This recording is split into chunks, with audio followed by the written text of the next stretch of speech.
என்னடா உங்க கொள்கைன்னு கேட்டேன். என்னடா உங்க கொள்கை, என்னடா உங்க கொள்கை அப்படின்னு கேட்டா, தளபதி தளபதி தளபதி.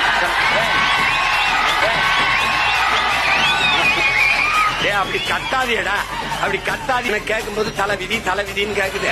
அப்படி கத்தாத, ஏன் அப்படி கத்தாதப்பா? தளபதி தளபதி. அது சரிடா, கொள்கை தளபதி தளபதி. என்னடா சரா, எதுக்குடா வந்திய? டிவிக்க டிவிக்க டிவிக்க டிவிக்க. டேய், டிவிக்க வாடா, விளம்பரம் கிளம்பி வந்திருக்கிய. சரிப்பா, அப்படி ஓரமா போய் வீங்க பாங்க சொல்லுங்க.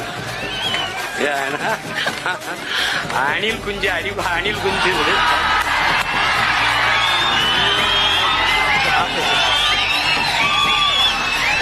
அது புலி வெறி கொண்டு வேட்டையாடி போகும்போது குறுக்கு மறுக்குமா ஓடும். அப்ப பத்திரமா மரத்துல ஏறி இருப்பா, போப்பா போய் கிளவி ஏறி குச்சி கொம்புக்கு போ. அணிலே அணிலே ஓரமா போய் விளையாடு. அணிலே குறுக்க குறுக்க வராத. அணிலே ஒரு மானை, ஒரு காட்டு அருமைய, ஒரு காட்டு ஆடை வேட்டையாடி சாப்பிட்டா புலிக்கு மரியாதை. அணில போய் சாப்பிட்டா என்ன இருக்குது? அதனால சரி, என்ன பண்றது? என்னப்பா சரி, போப்பா போப்பா, அந்த மாதிரி அது என்ன பண்ணும்?